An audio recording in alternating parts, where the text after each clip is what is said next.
verses. They're not long, but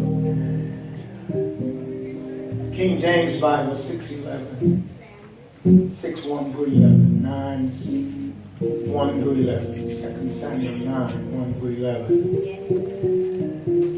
2 Samuel 9, 1 through 11. I'm going my throwback. This my Bible yesterday. So both friends out on it today. All two of them. Amen. 2 Samuel chapter 9, 1 through 11. And David said, "Is there yet any that is left of the house of Saul, that I may show him kindness for Jonathan's sake? There was of the house of Saul a servant whose name was Ziba. And when they had called him unto David, the king said unto him, Art thou Ziba? And he said, Thy servant is he. King said, Is there not yet any of the house of Saul, that I may show the kindness of God unto him? And Ziba said unto the king, Jonathan has yet a son, which is lame on his feet. And the king said unto him, Where is he? And Ziba said unto the king, Behold, he is in the house of Micah, the son of Amiel, in Lodabar. Then King David sent and fetched him out of the house of Micah, the son of Amiel, from Lodabar. Now when Mephibosheth, the son of Jonathan, the son of Saul, was come unto David, he fell on his face and did reverence. David said, Mephibosheth. And he answered, Behold thy servant.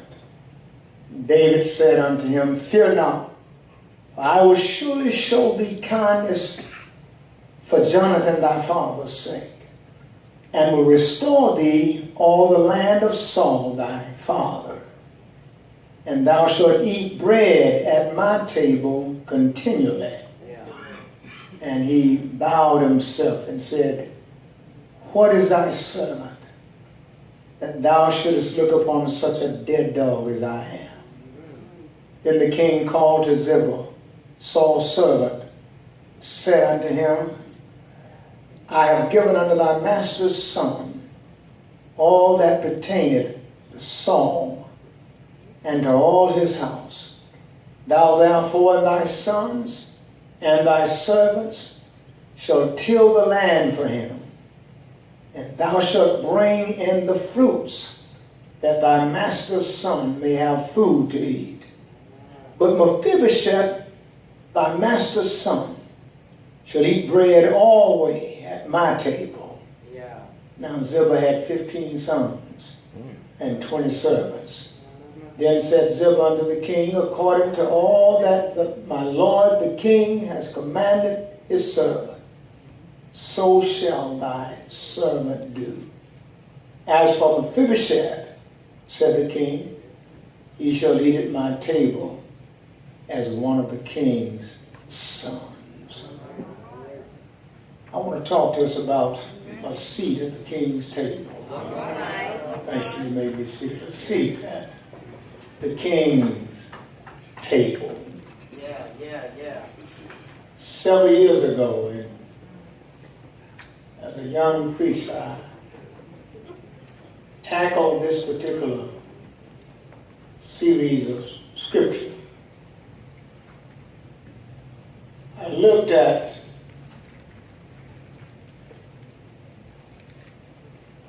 Saul's successor. This time a young man still by the name of David. David, y'all remember David, the great dancer. He loved women, but he loved God more. He winds up being a man of great honor, decency, and dignity. One of the things that captured my mind with this particular passage was that Saul had served as king of Israel. Now David, this young man, has taken the leadership of the land. But there was a connection between Saul and David. He respected Saul's position. There is something about when you're able to overlook the whole and still honor the position. Yeah. Saul served as king of Israel. David has now succeeded him. But what David has a mind to do is to never forget Saul. To never forget the honor of the office he now held. Yes, sir. Saul has an offspring. You know, David and Jonathan were like brothers. Yeah. And during the life of Saul, you never hear about Mephibosheth. That's right. Mephibosheth is damaged goods. All right. Because a crippled man in those days had little to no respectability. Yes, sir. He could never expect to be king because he couldn't ride. He couldn't go to war. He would always be dependent on the benevolence of others. Yes, sir. Because he had not the physical tools of handling himself. But there are some times in life when our physical position will ravage and destroy the mental position. I've had the privilege across the years of meeting geniuses in wheelchairs. I've had men sitting in wheelchairs, pastors, pastoring churches from a wheelchair, and giving me some of the greatest advice I'd ever had. But Mephibosheth has gone, for the most part, in seclusion. Yeah. In fact, David, even the king, doesn't know where he is. He seeks him out because he's of royal blood. He's a son of King Saul. David says, "Is there yet any that is left of the house of Saul?" Watch this. "That I may show him kindness for Jonathan's sake." Yes, sir. Jonathan, Saul's sons. Jonathan, David's bosom friends. Jonathan, whose heart David shared. They were joined together, what we call as the hip, at the hip. They were closely knitted together. But Jonathan has a son.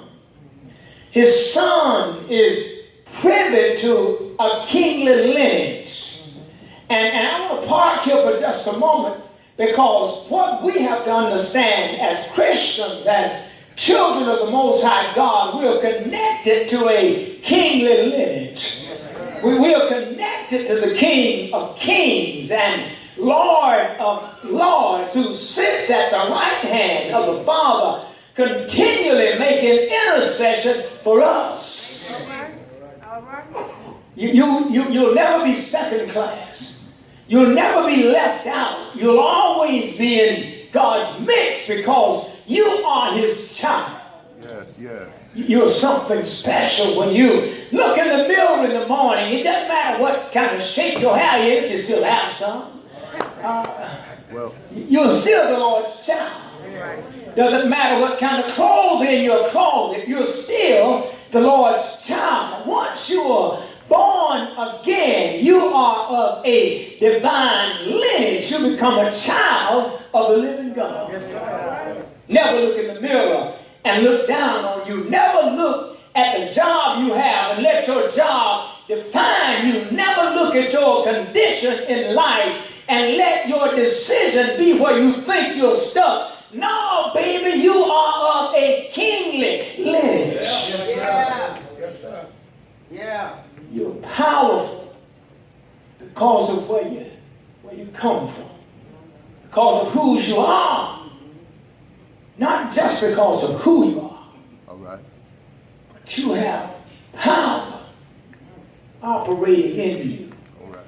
David recognizes the lineage and he goes searching. Notice this.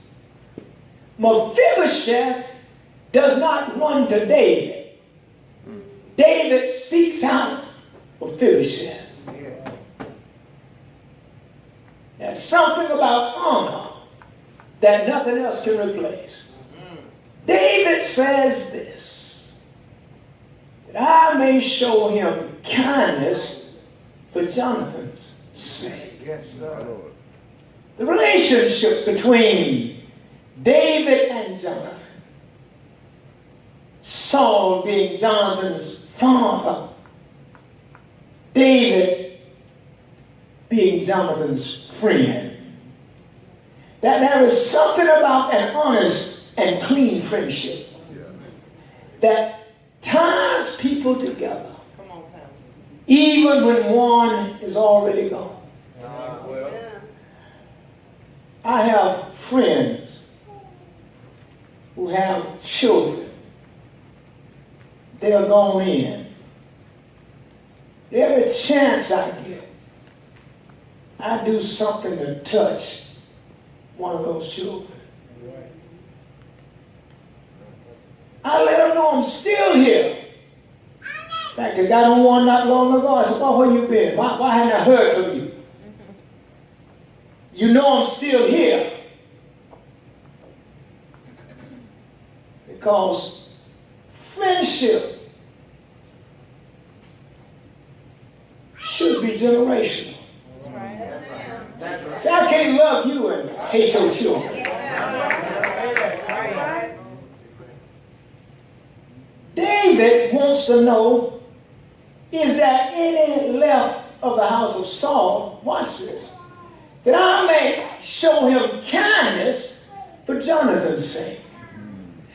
Jonathan and David would join together at the hill. I mean, they would die for each other. That friendship will divest the person of his or her selfishness and will cause them to become open to the idea of being an aid to others. Because what good is your life if you don't have others to share it with? Right. Yeah, right. I'm going to show him kindness for Jonathan's sake.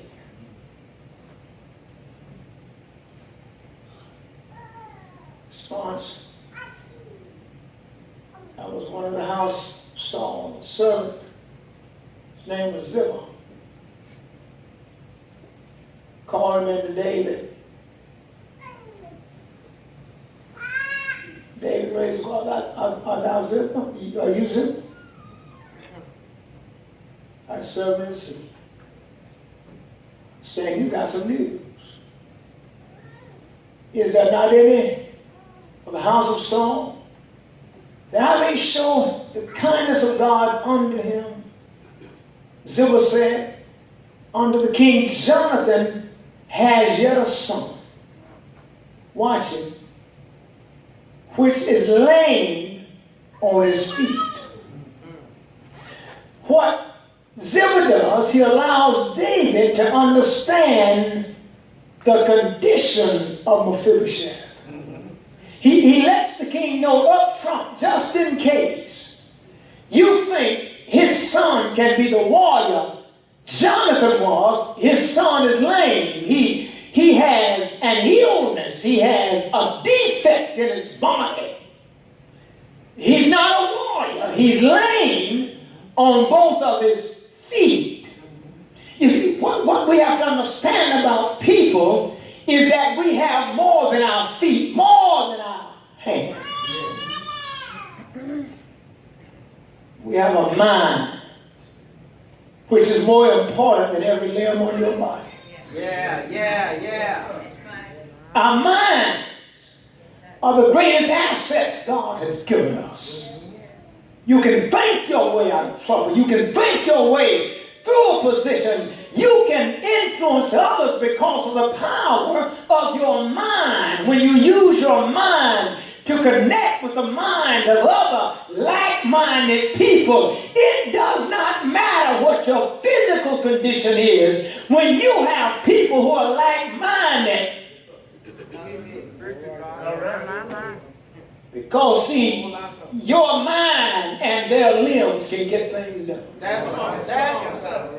Yes, sir. Ideas never come from your hands. They come from your mind. He's lame on both of his feet. He can't walk. He's invalid. King doesn't even respond to that.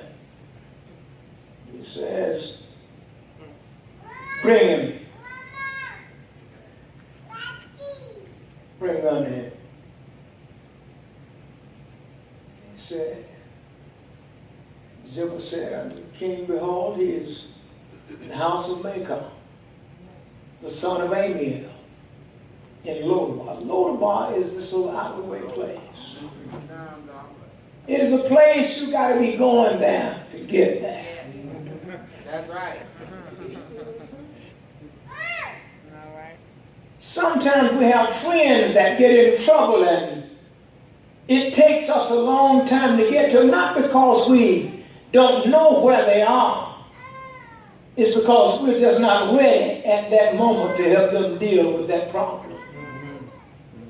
And you know, when you can't handle the problem, when you can't help them deal with the problem, it's time to wait a minute, to get settled, to make your mind up that you don't go in with a pitiful look on your face. You got to go in to help lift them up.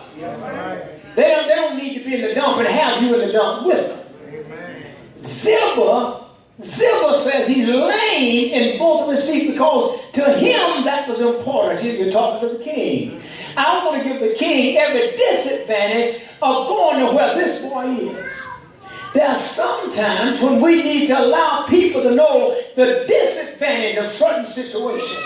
So the least they can do is prepare themselves for what's ahead. Wouldn't it have been a shame for him to tell him about this son down in Lodabar? And David discovers he's lame when he arrives.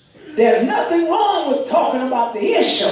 But what David understands is that this is Jonathan's son, who's a son of Saul. And since Saul was king and Jonathan was my bosom buddy, there's something in his head. I'm not worried about his feet. I'm not worried about his lameness. I'm worried about his pedigree. See, your pedigree has nothing to do with your physicality. Your pedigree is upstairs. It's the heart of a man. It's the heart of a woman. It's what's in you. It's not about your mobilization. You can get from point A to point B some kind of way. You can win enough friends if your head is right that'll take you in where you need to go. Yeah. He's lame in his feet. He's down in a little place called Lodabar, out of the way, a hidden place. You got to be going to Lodabar to get there. This is not one of the main drags. This is not downtown Columbus. No. This is not Fulton County. This is Lodabar. Out of the way place. In fact, Mephibosheth is in semi-high. David sent and fetched him out of the house of Machir, the son of Amiel, from Lodabar. David brings him. He doesn't go to this out-of-the-way place. He brings him back to the king's house. he brings him back to what will become familiar surroundings. He begins to raise him up with a mentality of exquisite taste in the king's house. He begins to allow him to know what the good life looks like in the king's house. He brings him to his house. But then when Mephibosheth, the son of Jonathan, the son of Saul, was come to David, he fell on his face and did reverence. And David said, Mephibosheth. And he answered, behold thy servant. David said unto him, fear not, for I will surely show thee kindness for Jonathan thy father's sake, and will restore thee the land of Saul thy father, and thou shalt eat bread at my table continually. All of a sudden there's this great promotion that Mephibosheth gains because of connection. And I want to park here for just a moment because this is one of the most important things you're going to get in your life. What you connect yourself to and who you connect yourself with will determine your destination. You cannot go anywhere with an albatross around your neck or following someone going in the wrong direction. You got to know where you're going. And if you know where you're going, you got to know what highway that's going to get you there. I know I can get on US 1 in Miami and go all the way to Canada. I know I can get on 27 today and don't have to make a turn. I'll wind up downtown Miami. If I want to go home, I don't have to worry about the highways because I can take the interstate if I want to, but if I want to go the scenic route, I can go through all the small towns between here and South Florida on 27. That's right. There's a straight road that will lead you if you're going in the right directions. If you got to make a whole lot of crooks and turns on the way to the city, then somebody gave you some bad directions. It's one thing to get in the city, you have to go from one part of the city to the other making crooks and turns, but there should be a straight highway somewhere that's going to get you from point A to point B. And if there is a turn, it's going to be from one major road to another if you're traveling across country. There won't be a lot of things getting in the way if you take the main road. They brought Mephibosheth along the main road out of Beulah back to the king's house. He gave reverence, and David said, Mephibosheth, and he answered, behold thy servant. David said unto him, fear not, for I will surely show thee kindness for thy father's sake. There's a message in that for every parent. Be careful how you treat people around you, because it can affect your children's future. Wow. All right. Amen. My children,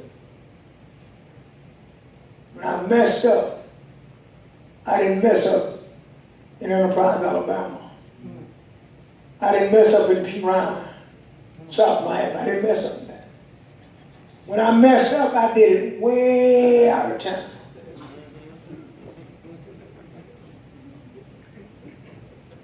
Notice dogs don't mess up in their own yard. They're smarter than most people. He brings him to the king's house, sits him at the king's table. What is he doing, Pastor? I'm about to let you go. He's acclimating him to a new lifestyle. He's divesting him of what he has known throughout the days of his life since the death of his father and grandfather.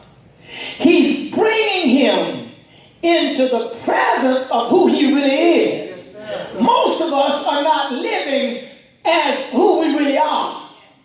We're still in a distant place mentally, spiritually, socially, and yes, even economically. Because we never got anyone to bring us back to where we belong. We don't belong in poverty. We don't belong down and out. We belong up. God didn't create you to lose. God created us for victory. God didn't create us to be pitiful, but instead we are to be powerful. You didn't get saved to live the same life you used to live. You got saved because God had better in store for you. God has a direction and a directive for our lives. He calls us to a much higher calling. He calls us out of Lodabar, and he calls us to the king's house. This is what David does. He fetched him out of the house of Beulah, the son of Amiel, and from Lodabar. He brought him not just out of the house, but he brought him out of the city. All right. Brought him back to the king's palace. Watch this. When Mephibosheth introduces himself, he introduces himself as a dog. Someone has divested him of his mind. The most treasured asset you have is your mind.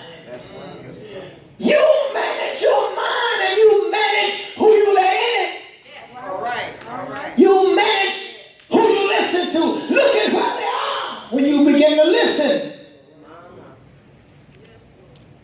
Why would you listen to someone who's not doing any better than you or not doing as well as you? How can they advise you? How can they tell you how to get to where they are not? How you going to make me rich and you on welfare?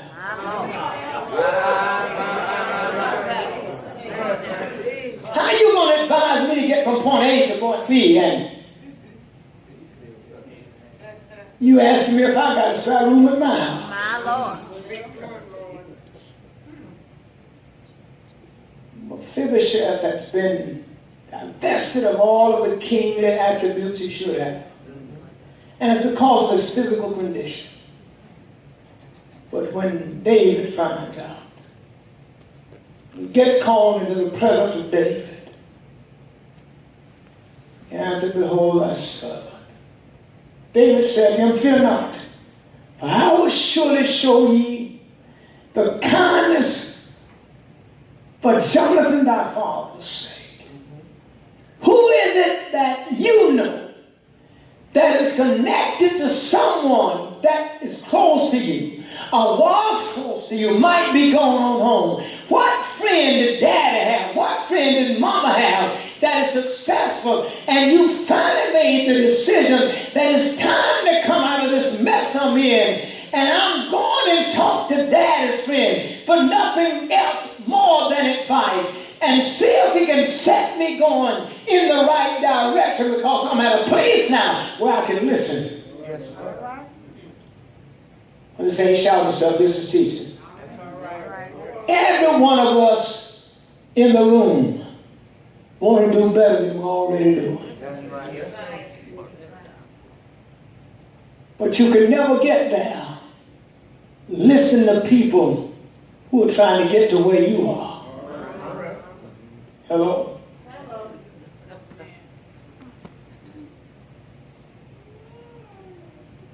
David does something that most people aren't willing to do. David says to him, "Fear not, for I will surely show thee kindness for Jonathan thy father's sake, and will restore thee," watch this, "all the land of Saul thy father. And thou shalt eat bread at my table continually, endlessly. Every day, every meal, you're going to eat at my..." In other words, we're going to talk. We're going to communicate around the dinner table. What better place is that to communicate down around the table. I'm going to bring you in. You're going to know your family. You're going to know I love you. I'm going to share with you the things you need to get you to where you need to go. This is what David is doing for Mephibosheth. He's bringing him, though he's physically challenged, he doesn't have to be mentally challenged. It doesn't matter what your challenge is, there's a way beyond your challenge. It doesn't matter how low you are and where you've been in life, there's a way out of your condition. It doesn't matter what you did last night, but what are you going to do starting this morning? Where do you want to go in life? What do you want to do? What do you want to accomplish? Are you satisfied where you are? Or is there another place you desire to be in life? Don't let age bother you. Don't let condition bother you. Don't let friends bother you. Gain a mind of your own. Listen to good advice. Sound advice. This is what Mephibosheth is. He's been lost, hiding out, ashamed of his condition. But then God puts it on the king's heart to seek him out. You don't know who's looking for you now. You don't know what friend mom and daddy had that might be in search of you right now. There's some things you might be going through, and the folk you know that you've been hanging out with don't have anything to offer because they drained you of what you had. We pick up friends or acquaintances that will use you to get everything you have and have nothing to give you in return. David sought out someone because of the love in his heart he had for Saul and for Jonathan. Yes, so David and Saul had some conflict at times. Yet Jonathan was a man after David's own heart. They were closer than brothers. Sometimes you discover that friendships can be even closer than blood. Sometimes you discover that a good friend is something we don't normally ask God for. And yet, God knows what we need. And he sends them anyhow. David and Jonathan had developed this friendship while Saul was angry at David. Jonathan would come to David's rescue. While Saul wanted David dead, Jonathan would come to David's rescue. They remained friends. Mephibosheth is all that is left of the lineage, and David has sought him out. Now David is in a position to bless this young man. But not only does he have food at his table, but everything that pertained to Saul, David bestows it upon Jonathan. David doesn't have to do it, but because this is Jonathan's son. This is a man who was after David's own heart. This is all that is left of the lineage of Saul. But this is Jonathan's son. This is a man that David loved dearly, and a man that loved David in return. David, by the way, has grieved the death of Jonathan. David has missed Jonathan. There has been nothing in David's life to replace Jonathan. But David has found out that Jonathan has a son. And David sends for that boy, brings him to the table, sets him at the table, and bequeaths on him everything that belonged to Saul. Now David tells Ziba what to do. Feed all your folk. Take care of the house. Take care of the table. Cook what needs to be cooked. Y'all do what you need to do down there. But as for Mephibosheth, he's going to eat bread at my table every day. Yes, I'm going to bestow on him what I would have bestowed bestowed on his brother. His daddy, I'm gonna bless him as though he himself is Jonathan. Yes, when I look at Mephibosheth, in spite of his physical condition, I'm looking in Jonathan's eyes. When I look at Mephibosheth, in spite of what he has been through and the poverty he has lived in over the years, now I look at him as the son of a king on his way to owning everything that belonged to the king. I'm taking Mephibosheth in my bosom. Yes, I know you don't understand it, but you got to understand what Jonathan and I have been. Yeah, Jonathan's own daddy wanted to kill me, but Jonathan covered me. Saul wanted to destroy me, but Jonathan came to my rescue. In fact, Saul hated me, but Jonathan loved me. And this is what is left of Jonathan. Yes, he doesn't have the mobility of Jonathan. No, he doesn't dress like Jonathan. No, his grammar is not even like Jonathan's grammar. But there is something about him. When I look in his eyes, I see Jonathan's eyes. When I hear his voice, I hear Jonathan's voice.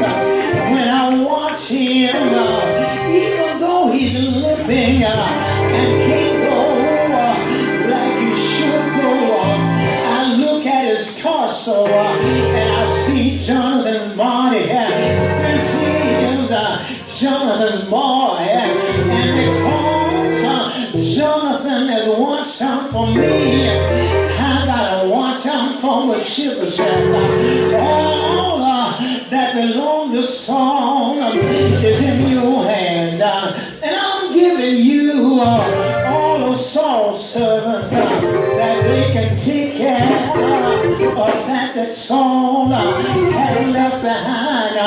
Oh, Mephibosheth, day in and day out, I'm gonna look in your eyes, because in your eyes I see Jonathan's love. In your eyes I see Jonathan's friendship.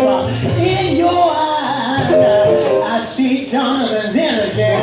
So saints, right now the Lord is looking down on us.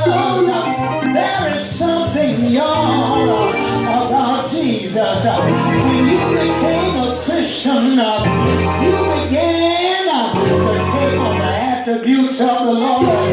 You began to take on the attributes of the Son of God. When God looks down on you, He don't see you all of what you are, but He looks through the blood of the Lamb that filters out all your sin. He looks through the blood. He don't see you. He see His Son. All the blood of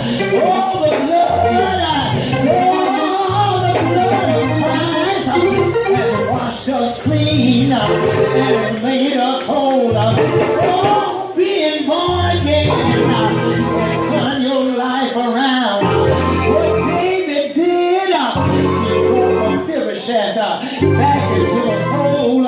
What the Lord did on Calvary, rugged brow, He brought us back into the presence of the Almighty God. Born again, blood washed, saved, saved for eternity. Born again, yes, my Lord, you got a seed at the King's table because of what the King's Son has done. Because of what He's done. You got a seat at the King's table because of what He's done. You're covered by the blood because of what He's done.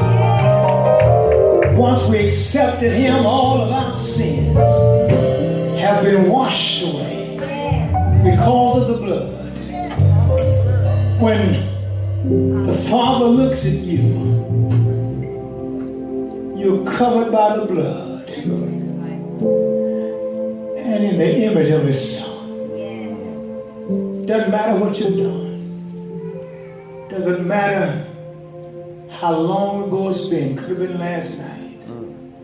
But when you asked him for forgiveness because of his Son, it's already done.